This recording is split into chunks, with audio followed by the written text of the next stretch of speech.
Liberalism തലക്ക് പിടിച്ചിരിക്കുന്ന ചുറ്റുവട്ടത്തുള്ള വിദ്യാർത്ഥി കൂട്ടത്തിന്റെ ഇടയിൽ നമുക്കൊരു ആത്മീയ ജീവിതം നയിക്കാൻ ഒരൊറ്റ മാർഗമാണുള്ളത്. റൗള ഷരീഫിൽ നിന്ന് ഒരു തർബിയത്ത് നമുക്ക് കിട്ടണം. അതിന് സ്വലാത്തല്ല മക്കളെ. ദുനിയാവ് മറക്കുന്ന സ്വർഗം, സ്വർഗം മറക്കുന്ന അള്ളാഹ്ക്ക് ഡയറക്റ്റ് സലാം പറയാനും തിരിച്ചു കിട്ടാനുള്ള ഒരു അവസരം കിട്ടി. സ്വയം മറന്നു പോകുന്ന ഘട്ടം. ആ ഘട്ടത്തിലും പറഞ്ഞെന്താ പറയാ, അസ്സലാമു അലൈനാ വഅലാ ഇബാദില്ലാഹി സ്വാലിഹീൻ. എനിക്ക് മാത്രം പോരാ, എന്റെ പാവങ്ങളുണ്ട് ദുനിയാവില്, ഓർക്കും വേണം നിന്റെ സലാം. അപ്പൊ ആ മുത്തു തങ്ങളെ നമ്മൾ സ്നേഹിക്കണ്ടേ ശരിക്ക്?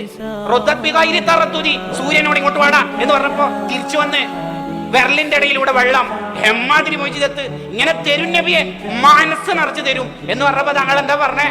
മനസ്സ് നിറച്ചു തരും എന്ന് പറഞ്ഞപ്പോ എന്നെ തൃപ്തിപ്പെടുത്തുന്നവരെ തരും, ഉറപ്പല്ലേ? ഓക്കെ, എന്നാ ഞാനൊരു കാര്യം പറയാം. എന്റെ ഉമ്മത്തിൽപ്പെട്ട ഒരു മെമ്പറെങ്കിലും നരകത്തിലുണ്ടെങ്കിൽ എനിക്ക് തൃപ്തിയാവൂല. എന്റെ ഉമ്മത്ത് എല്ലാരും കൂടി സ്വർഗത്തിൽ കിടക്കണം എന്ന്. അപ്പോഴും നമ്മൾ തന്നെ ആ നേതാവിനെ സ്നേഹിക്കാൻ നിങ്ങൾക്ക് ഇനി വേറെ പ്രമാണല്ലേ വേണോ?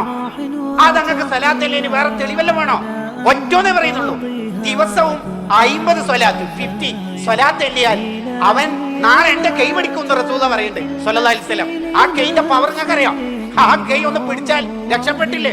നമ്മളെ സ്നേഹം ഒരു ഫേസ്ബുക്കില് അല്ലെങ്കിൽ ഇൻസ്റ്റഗ്രാമില് എന്തെങ്കിലും വരച്ചിട്ടിട്ട് ഉണ്ടാവേണ്ട ഒരു സ്നേഹമല്ല ശരിക്കും പറഞ്ഞാൽ. അതൊരു പച്ചപ്പിൽ ഉണ്ടാവേണ്ട സ്നേഹം.